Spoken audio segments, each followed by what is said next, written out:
வணக்கம். வேந்தரின் உச்சிவேளை பகல் செய்திகளுக்காக தனலட்சுமி. மைதிலி. முதலில் தலைப்புச் செய்திகள். தமிழகத்தில் இன்று மாட்டுப் பொங்கல் கொண்டாட்டம். களையிழந்த ஜல்லிக்கட்டு கிராமங்கள்.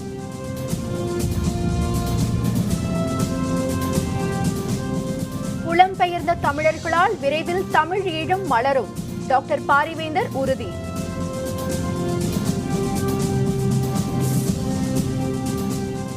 ஸ்டார்ட் அப் இந்தியா புதிய திட்டம் நிதியமைச்சர் அருண்ஜேட்லி தொடங்கி வைத்தார். நாட்டுக்கு தேவை ஸ்டார்ட் அப் திட்டம் அல்ல, ராகுல் காந்தி கருத்தால் சர்ச்சை, மோதல். உழவர்களுக்கு தோழனாக விளங்கும் மாடுகளுக்கு நன்றி தெரிவிக்கும் வகையில் இன்று மாட்டுப் பொங்கல் திருநாள் தமிழகம் முழுவதும் கொண்டாடப்பட்டு வருகிறது. நேற்று அறுவடை திருநாளாக பொங்கல் திருநாள் கொண்டாடப்பட்டதை அடுத்து இன்று உழவர்களின் தோழனாக விளங்கும் மாடுகளுக்கு நன்றி தெரிவிக்கும் மாட்டுப் பொங்கல் திருநாள் கொண்டாடப்படுகிறது. மாட்டுப் பொங்கலையொட்டி காளை மற்றும் பசுமாடுகள் குளிப்பாட்டப்பட்டு சந்தனம், குங்குமம் மற்றும் வண்ணப் பொடிகளால் அலங்கரிக்கப்பட்டு மாலைகள் அணிவிக்கப்பட்டன. பொங்கலிட்டு மாடுகளுக்கு படையல் அளித்து குடும்பத்தோடு பலர் அவற்றை வணங்கி மகிழ்ந்தனர். மாட்டுப் பொங்கலை சிறப்பிக்கும் வகையில் நடத்தப்படும் ஜல்லிக்கட்டு போட்டிகளுக்கு உச்சநீதிமன்றம் இடைக்கால தடை விதித்துள்ளதால் ஜல்லிக்கட்டு கிராமங்களில் இந்த ஆண்டு மாட்டுப் பொங்கல் களையிழந்து காணப்பட்டது.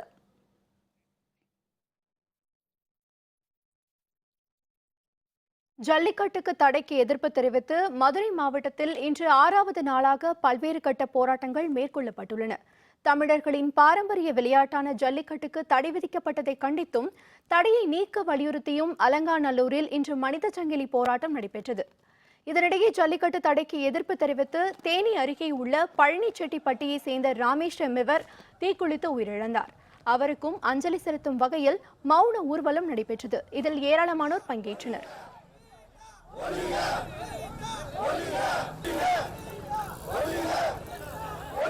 இப்பொழுது சங்கிலி போராட்டத்தை நடத்தியுள்ளோம். நாளைக்கு போராட்டத்தை அமைதியான முறையில் நடத்த இருக்கிறோம். அதற்கு அடுத்த மறுநாள் மாவட்ட ஆட்சியர் முன் திங்கட்கிழமை அனைத்து ஓட்டு உரிமைகளை ஒப்படைக்கப் போகிறோம். தேர்தல் பணிகளை நாங்கள் புறக்கணிக்கிறோம். இப்போ நாங்கள் மனித சங்கிலியை ஆரம்பிச்சிருக்கோம். அடுத்து நாங்கள் போராட்டத்தை தொடங்க போகிறோம். எங்களுக்கு நல்ல முறையில் ஜல்லிக்கட்டை பெற்றுத்தரும்படி மிக தாழ்மையுடன் அனைவரையும் கேட்டுக்கொள்கின்றோம். இதேபோல் ஜல்லிக்கட்டு தடையை நீக்க வலியுறுத்தி பாலமேடு வாடிவாசல் அருகே இருந்து புறப்பட்ட ஊர்வலத்தில் ஏராளமானோர் பங்கேற்றனர். ஜல்லிக்கட்டு தடையை நீக்காவிட்டால் வரும் சட்டப்பேரவை தேர்தலை புறக்கணிப்போம் என்றும் அவர்கள் தெரிவித்தனர்.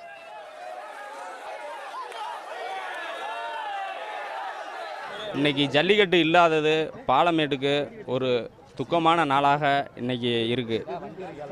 நம்ம தமிழ் இனத்தினுடைய ஒட்டுமொத்த வரலாறும் இன்றைக்கி மறக்கடிக்கப்படுற சூழ்நிலையில் இந்த நாள் காட்சியளிக்குது. எங்களுக்கு எந்த உரிமையும் உங்கள் உரிமை எங்களுக்கு வேணாம். எங்களுக்கு ஜல்லிக்கட்டு நடத்தலாம்டா. எங்களுக்கு எந்த உரிமையுமே உங்கள் உரிமை எங்களுக்கு வேணாம். நாங்கள் உழைச்சி கஞ்சி குடிச்சுக்கிறோம். நாங்கள் எந்த உரிமையும் நாங்கள் ஆதார் அட்டை ஓட்டு போடுறது எந்த கவர்மெண்ட்டில் என்னென்ன கொடுத்துருக்கீங்கள அதெல்லாம் நாங்கள் கொடுக்குறதுக்கு நாங்கள் ரெடியாக இருக்கோம். ஈழத்தமிழர்கள் கல்வி மற்றும் அறிவை வளர்த்தால் விரைவில் தமிழ் ஈழம் மலர்ந்தே தீரும் என எஸ்ஆர்எம் பல்கலைக்கழக நிறுவனர் வேந்தர் டாக்டர் பாரிவேந்தர் தெரிவித்துள்ளார். உலக தமிழ் பண்பாடு இயக்கமும் கனடா தலைமையகமும் இணைந்து உலக தமிழ் பண்பாட்டு இயக்க சிறப்பு மாநாடு மற்றும் விருது வழங்கும் விழா புதுச்சேரியில் இன்று நடைபெற்றது. தமிழுக்கும் தமிழ் கல்விக்கும் சிறப்பாக பணியாற்றிய எஸ்ஆர்எம் பல்கலைக்கழக நிறுவனர் வேந்தரான டாக்டர் பாரிவேந்தருக்கு உலக தமிழ் காவலர் விருது வழங்கப்பட்டது. இதனை புதுச்சேரி முதல்வர் என் ரங்கசாமி வழங்கினார்.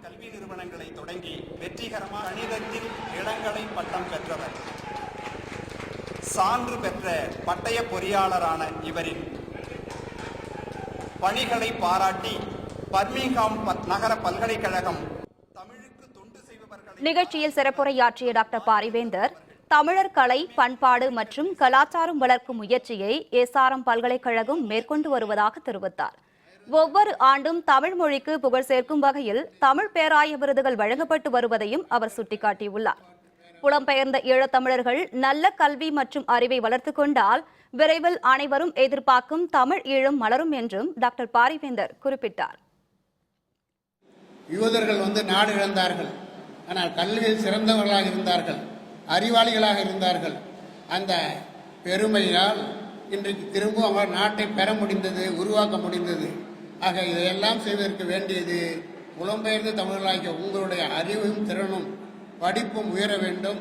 நீங்கள் மற்ற நாட்டிலே இருந்து வருகிறவர்களை விட ஈழத்தமிழர்கள் சிறப்பாக எதையும் செய்கிறார்கள், அறிவாளியாக இருக்கிறார்கள், திறமைசாலியாக என்று சொல்லுகிற வகையில் உங்களுடைய திறமையை நீங்கள் வளர்த்துக் கொள்ள வேண்டும்.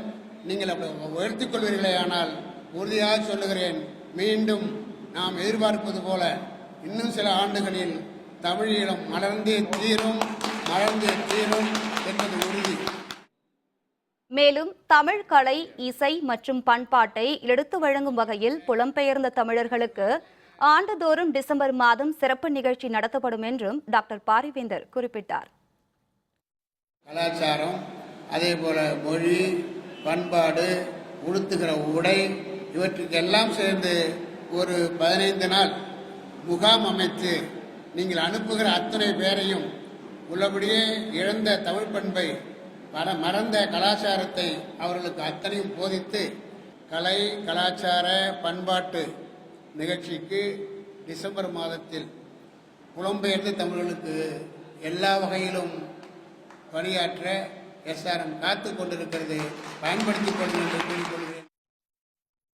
இந்த நிகழ்ச்சியில் பேசிய புதுச்சேரி முதல்வர் என் ரங்கசாமி, தமிழ் மொழி சாதாரண மொழி அல்ல என குறிப்பிட்டார். தமிழ் மொழியை வளர்க்க அனைத்து உதவிகளையும் புதுச்சேரி மாநில அரசு செய்யும் என்றும் ரங்கசாமி தெரிவித்தார். அயல்நாட்டில் போய் நம்முடைய தமிழர்கள் பேசுகிற தமிழை கேட்கும்போது எவ்வளோ மகிழ்ச்சியாக இருக்கும் அப்படின்றத நம்ம பார்க்கணும். தமிழ், தூய தமிழ், அழகாக தமிழில் தெளிவாக எந்த ஆங்கில சொல்லி எதுவும் கலக்காமல் அவ்வளோ அழகாக இனிமே பேசியிருக்கு. அந்த இடத்துல நம்ம கேட்குறது எவ்வளோ ஒரு இனிமை இருந்தது என்றதை அப்பொழுது உணர முடிந்தது. நம்முடைய பண்பாட்டை அவர்கள் எவ்வளோ பாதுகாத்து வராங்கன்றதும் சில நாடுகளில் தமிழில் எப்படி பண்பாட்டை பாதுகாத்து வருதுன்றது எண்ணி பார்க்கும்போது அது நமக்கு பெரிய வியப்பாக இருக்கு.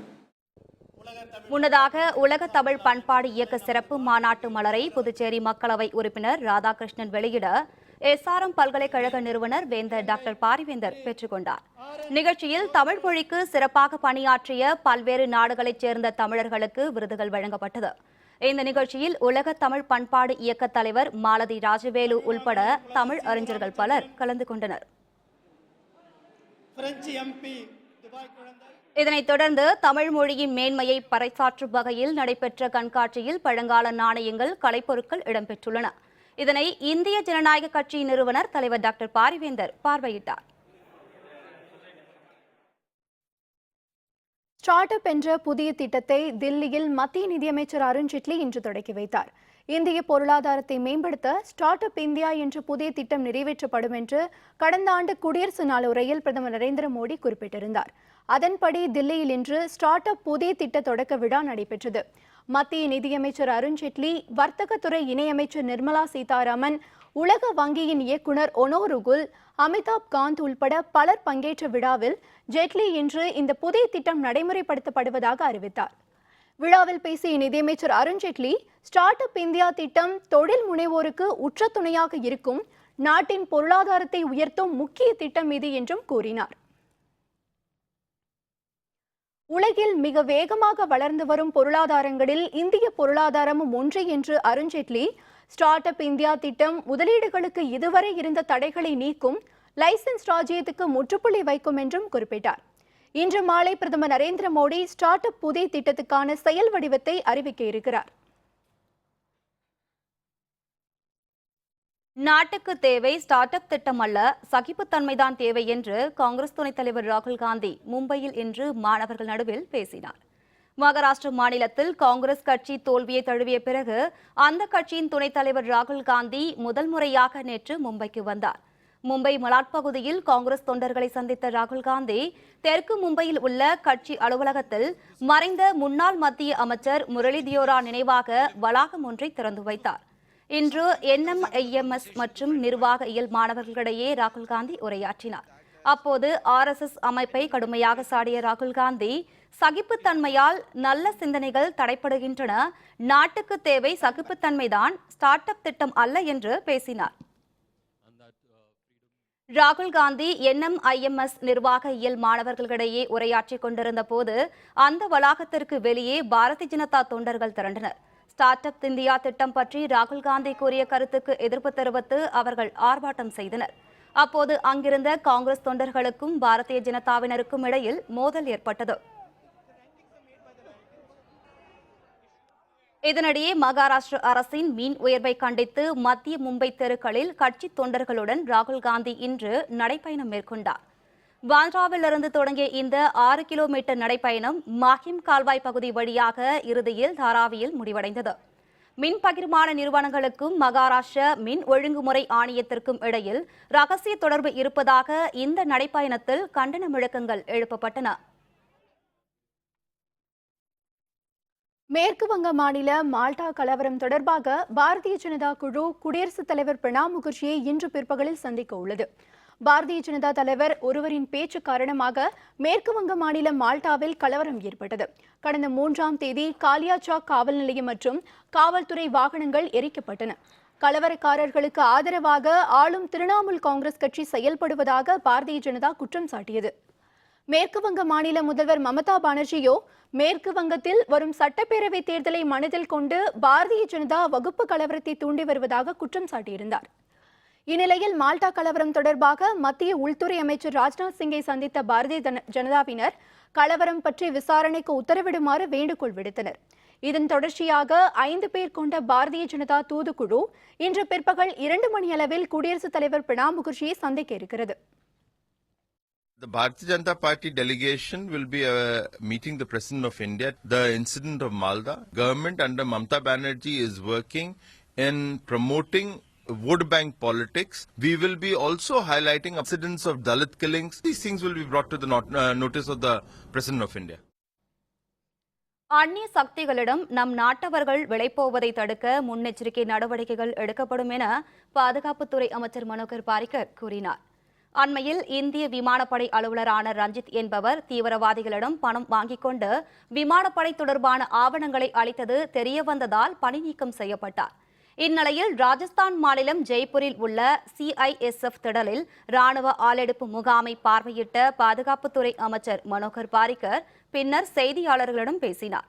அந்நிய சக்திகளின் வலையில் இந்தியர்கள் விழுவது மிக குறைவாகவே நடப்பதாக கூறிய அவர், இப்படி நம்மவர்கள் அந்நிய நாட்டவர்களிடம் விளைப்போவதை தடுக்க தகுந்த முன்னெச்சரிக்கை நடவடிக்கைகள் எடுக்கப்படும் என்று கூறினார். சீக்கியர்களின் 10வது குருவாக கருதப்படும் குரு கோவிந்த் சிங்கின் 349வது பிறந்தநாள் விழா இன்று நாடு முழுவதும் உற்சாகமாக கொண்டாடப்பட்டு வருகிறது. குரு கோவிந்த் சிங்கின் பிறந்தநாளையொட்டி பஞ்சாப் மாநிலம் முழுவதும் இன்று பேரணிகள் நடந்து வருகின்றன. சீக்கிய மத பாடல்களை பாடியபடி வரும் சீக்கிய மக்கள் இனிப்பு குளிர்பானங்களை மற்றவர்களுக்கு அளித்து குரு கோவிந்த் சிங்கின் பிறந்தநாளை கொண்டாடி வருகிறார்கள். சீக்கிய பொற்கோவிலில் சீக்கியர்கள் இன்று அதிக அளவில் திரண்டு வழிபாடு நடத்தினர். காஷ்மீர் மாநிலம் பூஞ்ச், ஹரியானா, உத்தரகண்ட் உட்பட நாட்டின் பல்வேறு பகுதிகளிலும் இன்று குரு கோவிந்த் சிங்கின் பிறந்தநாள் விழா பிரகாஷ் உத்சவ் என்ற பெயரில் கொண்டாடப்பட்டு வருகிறது.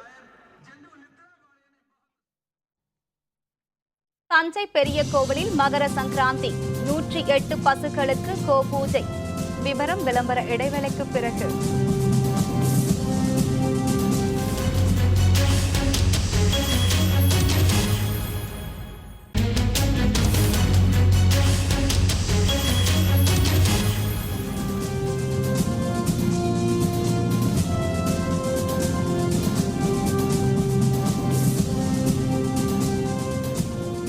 தொடர்கின்றன. திருநெல்வேலி மாவட்டத்தின் பல்வேறு இடங்களில் மாட்டுப் பொங்கல் நாள் சிறப்பாக கொண்டாடப்பட்டது. மாடுகளை வர்ணம் பூசி அலங்கரித்து மாடுகளுக்கு பொங்கல் படைத்து வழிபாடு நடைபெற்றது. தைத்திருநாளின் 2ஆம் நாளான இன்று உழவு தொழிலுக்கு உறுதுணையாக விளங்கும் கால்நடைகளுக்கு நன்றி கூறும் விதமாக மாட்டுப் பொங்கல் கொண்டாடப்படுகிறது. இந்த தினத்தில் நெல்லை மாவட்டம் பாளையங்கோட்டை, முன்னீர் பள்ளம் உள்ளிட்ட பல பகுதிகளில் உழவர்களின் நண்பர்களான மாடுகளின் கொம்புகளில் வர்ணம் பூசி மாட்டு தொழுவத்தில் பொங்கல் வைத்து கால்நடைகளுக்கு பொங்கல் பழம் கொடுத்து மாட்டுப் பொங்கல் விழா கொண்டாடப்பட்டு வருகிறது. மாடுகளின் கொம்புகளில் கரும்புகளை கட்டி சிறப்பு பூஜை செய்தும் அலங்கரிக்கப்பட்ட மாட்டு வண்டிகளில் ஊர்வலமாக சென்றும் மாட்டுப் பொங்கல் விழா கொண்டாடப்படுகிறது. நாங்கள் இன்னைக்கு மாட்டுப் பொங்கல் சிறு சிறப்புமாக காலையிலே மாடு ஆடு எல்லாம் குளிப்பாட்டி அதுக்கு உண்டான படையெல்லாம் படைச்சி சிறப்பாக அதுக்கு பழம் கரும்பு மற்ற வகைகளை கொடுத்து மாட்டுப் பொங்கல் வச்சு சிறப்பாக சந்தோஷமாக குடும்பத்தோடு கும்பிட்டுட்டு காலையிலே எழுந்திரிச்சோடனே வீட்டெலாம் கோலம் போட்டு மாட்டெல்லாம் குளிப்பாட்டி அதுக்கு கொம்பில் பெயிண்ட் அடித்து மாலைலாம் கெட்டி கரும்பு பழம் எல்லாம் கொடுத்து அதுக்கு பொட்டுலாம் வச்சு பொங்கப்பானை வச்சு பொங்கல் பொங்கினோடனே மாட்டை நாங்கள் காட்டுக்கு அனுப்பிடுவோம். வருஷம் வருஷம் மாட்டு பொங்கலை ரொம்ப சீரும் சிறப்புமாக எங்கள் சமுத்திர குடும்பத்தில் கொண்டாடிட்டு வந்துட்டுருக்கோம். இன்று மாட்டுப் பொங்கலையொட்டி காஞ்சிபுரம் அருகே 50க்கும் அதிகமான காளைகளுக்கு கோவில் வளாகத்தில் சிறப்பு பூஜைகள் நடத்தப்பட்டன. காஞ்சிபுரத்தை அடுத்த கீழ்பேரமநல்லூரில் மாட்டுப் பொங்கல் விழாவை கால்நடைகளை காக்கும் விழிப்புணர்ச்சி விழாவாக மக்கள் கொண்டாடினர்.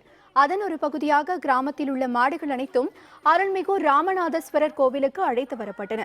அங்கு மாடுகளுக்கு பொட்டிட்டு சிறப்பு பூஜைகள் நடத்தப்பட்டு தீபாராதனை காட்டப்பட்டது. உழவுக்கு உறுதுணையாக இருக்கும் மாடுகளை கிராமத்தினர் வணங்கினர்.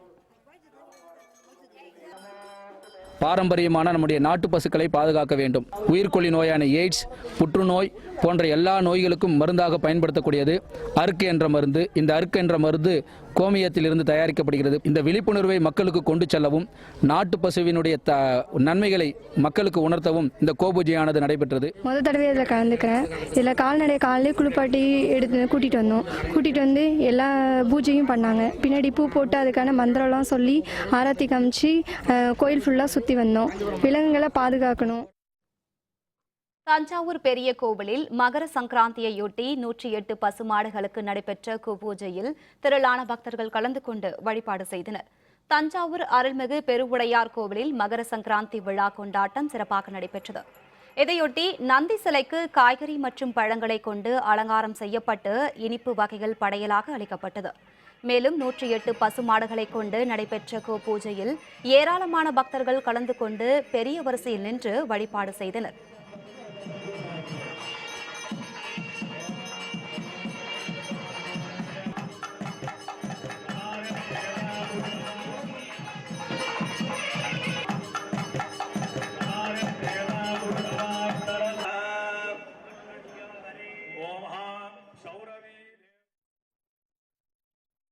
விழுப்புரம் மாவட்டம் மணம்பூண்டி பகுதியில் பொங்கல் திருநாளையொட்டி இந்திய ஜனநாயக கட்சி சார்பில் நடத்தப்பட்ட கோலப் போட்டியில் ஏராளமான பெண்கள் பங்கேற்று திறமையை வெளிப்படுத்தினர். விழுப்புரம் மாவட்டம் திருக்கோவிலூர் அருகேயுள்ள மணம்பூண்டியில் பொங்கல் திருநாளை கொண்டாடும் வகையில் இந்திய ஜனநாயக கட்சி இளைஞரணி சார்பில் பெண்களுக்கான கோலப் போட்டி நடைபெற்றது. இதில் ஏராளமான பெண்கள் பங்கேற்று பலவித வண்ணமயமான கோலங்களை ஈட்டினர். வெற்றி பெற்ற முதல் 3 பேருக்கு பரிசுகள் வழங்கப்பட்டன. மேலும் பலருக்கு ஆறுதல் பரிசுகள் வழங்கப்பட்டன. பொங்கல் கொண்டாட்டத்தில் இந்திய ஜனநாயக கட்சியின் மண்டல இளைஞரணி செயலர் செந்தில்குமார் மற்றும் மாநில முதன்மை அமைப்பு செயலர் வெங்கடேசன் உள்ளிட்ட பலர் கலந்து கொண்டனர். கோலெல்லாம் அந்த அளவுக்கு யாரும் போடுறதில்லை. சிட்டி சைடுலாம் நம்ம கிராமத்தில் தான் இன்னும் அழியாமல் அது பரம்பரையாக போட்டு வந்துட்டுருக்குறாங்க. அதனால் எங்களுக்கெல்லாம் நாங்கள் ரொம்ப ஆர்வமாக கலந்துக்கிட்டோம். நாங்களும் ரொம்ப இன்ட்ரெஸ்டாக கோலம் போட்டு ஒரு என்து பண்ணுற மாதிரி இருந்துச்சு இந்த கோலப் போட்டி. அதனால் ரொம்ப சந்தோஷமாக இருந்துச்சு. பெண்களோட கலையான கோலப் போட்டியை ஊக்கப்படுத்துறதுக்கு ரொம்ப நன்றி. இதுவும் இந்த வருடம் மட்டும் இல்லாமல் இனி வரப்போகிற வருடங்களையும் எல்லா விசேஷ நாட்களையும் இது மாதிரி போட்டிகள் நடத்தணும்னு வேண்டி கேட்டுக்கிறோம். பெண்களுக்கு பரிசு தந்தது மிகவும் ரொம்ப சந்தோஷப்படுத்துது. எங்களுக்கு இன்னமும் கொஞ்சம் ஆர்வமும் இருந்தது. சிவகங்கையில் தமிழ்நாடு கலை இலக்கிய பெருமன்றத்தின் சார்பில் விடிய விடிய கலை நிகழ்ச்சிகளுடன் சமத்துவ பொங்கல் கொண்டாட்டம் நடைபெற்றது. சிவகங்கை ராமச்சந்திரா பூங்காவில் இருந்து புறப்பட்ட கலை இலக்கிய பெருமன்றத்தினரின் பேரணி அரண்மனை வாசலில் அமைக்கப்பட்டிருக்கும் அப்துல் கலாம் நினைவரங்கை வந்தடைந்தது. அங்கு நடந்த சமத்துவ பொங்கல் விழாவில் சமூக சிந்தனையோடு உழைத்து வரும் பல்வேறு துறைகளைச் சேர்ந்தோருக்கு பாராட்டும் பதக்கமும் வழங்கப்பட்டன. மண் சார்ந்த கலைஞர்களின் நாதஸ்வரம், மங்கள இசை, பரதநாட்டியம், தப்பாட்டம், கரகம் உள்ளிட்ட கலை நிகழ்ச்சிகள் விடிய விடிய நிகழ்த்தி காட்டப்பட்டன.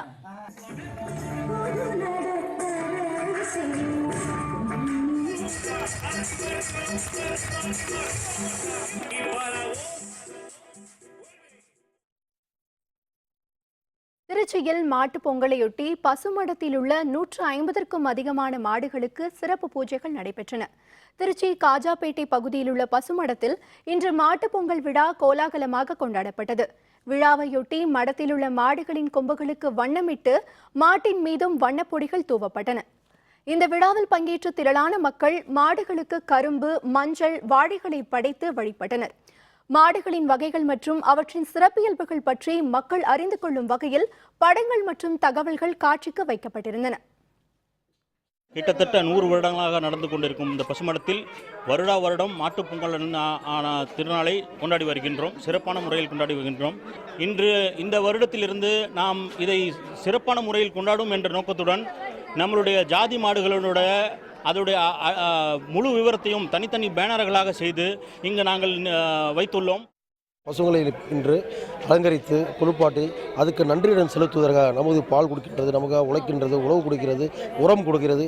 இதை ஒரு கடவுளாக நினைத்து போற்றி இன்று அது வழிமுறை செய்கிறோம். கிருஷ்ணகிரி மாவட்டத்தில் இன்று திருவள்ளுவர் தினத்தையொட்டி ஐயன் திருவள்ளுவருக்கு கோவில் கட்டப்படும் இடத்தில் சிறப்பு வழிபாடு செய்து மக்கள் கொண்டாடினர். கிருஷ்ணகிரி மாவட்டம் பர்கூர் அருகே உள்ள ஜிஞ்சம்பட்டி கிராமத்தில் ஐயன் திருவள்ளுவருக்கு கோவில் கட்டி சிலை வைத்து வழிபட திட்டமிட்டு தற்பொழுது கோவில் கட்டும் பணி நடைபெற்று வருகிறது. தென்னிந்தியாவிலேயே ஐயன் திருவள்ளுவருக்கு கிருஷ்ணகிரி மாவட்டத்தில்தான் கோவில் எழுப்பப்பட்டு வருகிறது. இன்று திருவள்ளுவர் தினத்தை ஒட்டி கிராம மக்கள் வள்ளுவர் படத்தை வைத்து பூஜை செய்து பொதுமக்களுக்கு இனிப்புகள் வழங்கி கொண்டாடி மகிழ்ந்தனர். திருவள்ளுவர் ஐயன் திருவள்ளுவர் உலக திருமறைகளை தந்தவர். அவருக்கு கோயில் கட்ட வேண்டும் என்ற எண்ணத்தில் நாங்கள் இங்கு ஒரு கோயில் கட்டி கொண்டிருக்கின்றோம். அந்த கோயிலுக்கு அனைத்து தரப்பு பொதுமக்களும் ஒத்துழைப்பு தந்து கொண்டிருக்கின்றார்கள். அனைத்து தரப்பு மக்களும் இந்த கோயில் மிகவும் சீரும் சிறப்புமாக நடைபெற அனைவரும் ஒத்துழைக்க வேண்டும் என்று கூறிக்கொண்டு, மேலும் இந்த சிலை தமிழ்நாட்டிலேயே இந்த கோயில் மிகச் சிறப்பாக வர வேண்டும் என்பது அனைவருடைய ஆழ்ந்த நம்பிக்கையோடு இருக்கின்றோம்.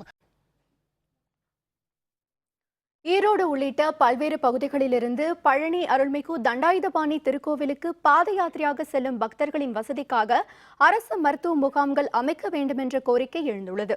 வரும் 24ஆம் தேதி தைப்பூசத்தையொட்டி தமிழகத்தில் உள்ள அனைத்து முருகன் கோவில்களில் சிறப்பு வழிபாடு நடைபெற உள்ளது. இதனிடையே பழனி அருள்மிகு தண்டாயுதபாணி திருக்கோவிலுக்கு சேலம், ராசிபுரம், சங்ககிரி, பள்ளிப்பாளையம் உள்ளிட்ட பகுதிகளிலிருந்து ஈரோடு வழியாக பக்தர்கள் பாத யாத்திரையாக சென்று கொண்டிருக்கின்றனர்.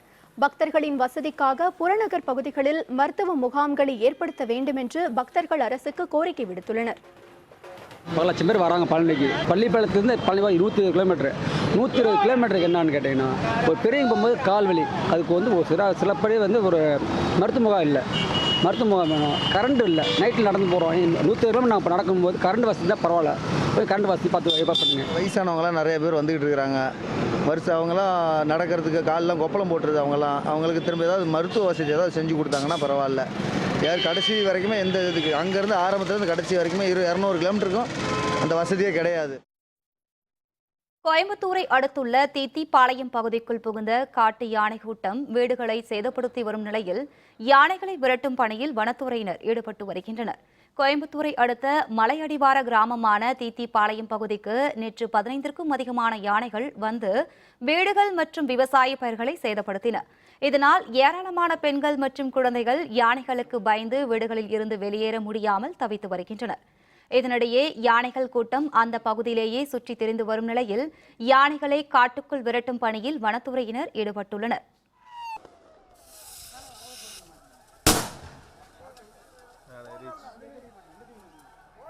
இந்த ஒரு மாத காலம் ஒரு 20 யானை காட்டு யானைக்கு வந்து தீச்சோலை ஐஎஸ்எம் ரேடியோரத்தில் கேம்ப் போட்டுக்குது. பகல் பூரா அங்கே இருந்துக்குது. சாயந்தரம் 6 மணிக்கு மேலே ஆகிடுதுன்னா ஊருக்குள்ளே வந்து நிறைய அட்டகாசம் பண்ணுது. இந்த ஜெயநந்திர நகரில் ஒரு 3 யானை, குட்டி யானையோட 3 யானை நிற்கிது. நைட்டு இருந்தால் வனத்துறையினர் விரட்டிட்டு இருக்காங்க. இந்த 3 யானை இப்போ இந்த இடத்துல நின்றுட்டு போக முடியாமல் தவிச்சிட்டு நின்றுட்டு இருக்கு. மேட்டூர் அணைக்கு வரும் நீரின் அளவு கடந்த சில நாட்களாக குறைந்து காணப்பட்ட நிலையில் நேற்று 76.27 அடியாக இருந்த நீர்மட்டம் இன்று காலை நிலவரப்படி 75.50 அடியாக குறைந்துள்ளது. கடந்த சில மாதங்களுக்கு முன்பு பெய்த தொடர் கனமழையால் காவிரி டெல்டா பாசனத்திற்கு அதிக நீர் தேவைப்படவில்லை. இதைத் தொடர்ந்து பருவமழை குறைந்ததால் மேட்டூர் அணையிலிருந்து டெல்டா பாசனத்திற்கு 10,000 கன அடி நீர் திறக்கப்பட்டு வந்தது. இந்த நிலையில் அணையின் நீர்மட்டம் தொடர்ந்து குறைந்து வந்ததால் அணையிலிருந்து திறக்கப்படும் நீரின் அளவு 6,000 கன அடியாக நேற்று குறைக்கப்பட்டது. கால்வாய் பாசனத்திற்கு 400 கன அடி நீர் திறக்கப்பட்டு வருகிறது. இதனிடையே நீர்வரத்து 134 கன அடியாக இருந்த நிலையில் இன்று காலை நிலவரப்படி 178 கன அடியாக அதிகரித்துள்ளதால் நீர்மட்டம் உயரும் என்று எதிர்பார்க்கப்படுகிறது. கன்னியாகுமரி மாவட்டம் சிரமடம் பகுதியில் குளத்தில் கவிழ்ந்த அரசு பேருந்து நீரில் மூழ்காததால் உயிரிழப்பு தவிர்க்கப்பட்டது. கன்னியாகுமரி மாவட்டம் பூதப்பாண்டி அருகே உள்ள சிரமடம் பகுதியிலிருந்து நாகர்கோவிலை நோக்கி அரசு பேருந்து ஒன்று புறப்பட்டது. வழியில் ஓட்டுநரின் கட்டுப்பாட்டை இழந்த பேருந்து சாலையோரம் உள்ள குளத்தில் கவிழ்ந்தது. அந்த இடத்தில் நீர் அதிகமாக இல்லாததால் பேருந்து முழுகாமல் தப்பித்தது. இந்த விபத்தில் பயணிகள் அனைவரும் உயிர் தப்பினர். 4 பேர் காயமடைந்தனர். ஓட்டுநருடைய கட்டுப்பாட்டை இழந்து அந்த பஸ் குளத்துக்குள்ள மறைஞ்சி ஓட்டுநர் மற்றும் 2 பெண் பயணிகள் படுகாயமடைந்து அரசு மருத்துவமனையில் சிகிச்சை பெற்று வருகிறாங்க. இதற்கெல்லாம் காரணம் பழுதடைந்த பேருந்துகளும் அதிக பணிச்சுமையும் தான் காரணம். இது குறித்து தக்க நடவடிக்கை எடுத்து மேலும் இது போன்ற விபத்துகள் நடக்காம அரசாங்கம் தடுக்க முன்வரணும்னு கேட்டுக்கிறோம். தாய்வான் நாட்டு அதிபர் தேர்தல் விறுவிறுப்பாக வாக்குப்பதிவு. விவரம் விளம்பர இடைவேளைக்கு பிறகு.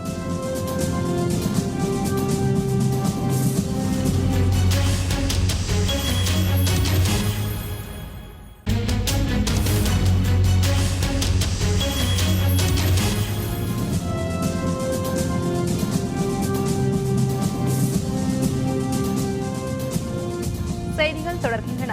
இனி அயலக செய்திகள்.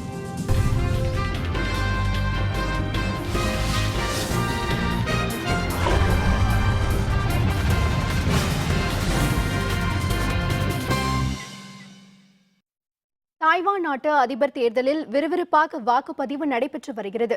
சீனாவின் சுயாட்சி பகுதியாக விளங்கும் தாய்வான் தீவில் அதிபர் தேர்தல் மற்றும் நாடாளுமன்றத்தின் 113 தொகுதிகளுக்கும் இன்று தேர்தல் நடைபெற்று வருகிறது. இந்த தேர்தலில் எதிர்க்கட்சியான ஜனநாயக முன்னேற்ற கட்சியின் தலைவரான சாய் இங் வென் அதிபர் வேட்பாளராக போட்டியிடுகிறார். சாய் இங் வென் இன்று தனது வாக்கை பதிவு செய்தார். தேர்தலில் சாய் இங் வென் வெற்றி பெற்று அதிபரானால் தாய்வான் நாட்டின் முதல் பெண் அதிபர் என்ற பெயரை அவர் பெறுவார் என்பது குறிப்பிடத்தக்கது.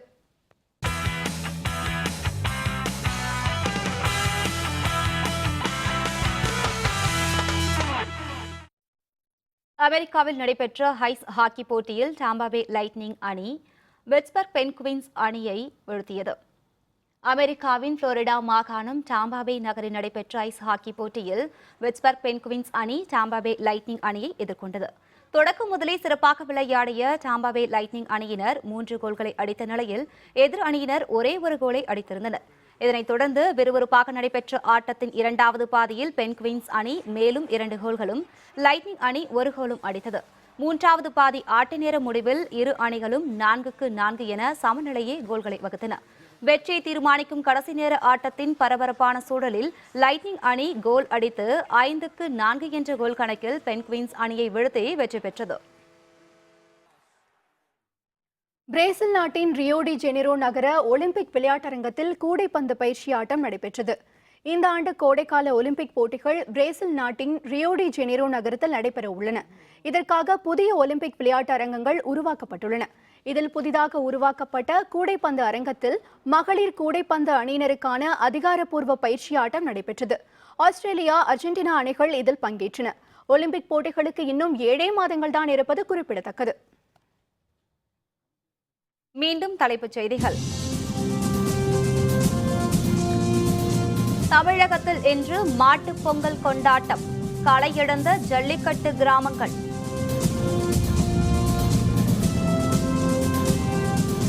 புலம்பெயர்ந்த தமிழர்களால் விரைவில் தமிழ் ஈழம் வளரும். டாக்டர் பாரிவேந்தர் உறுதி.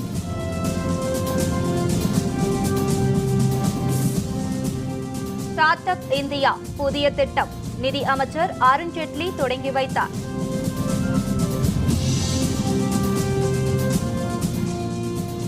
நாட்டுக்கு தேவை ஸ்டார்ட் அப் திட்டம் அல்ல, ராகுல் காந்தி கருத்தால் சர்ச்சை மோதல்.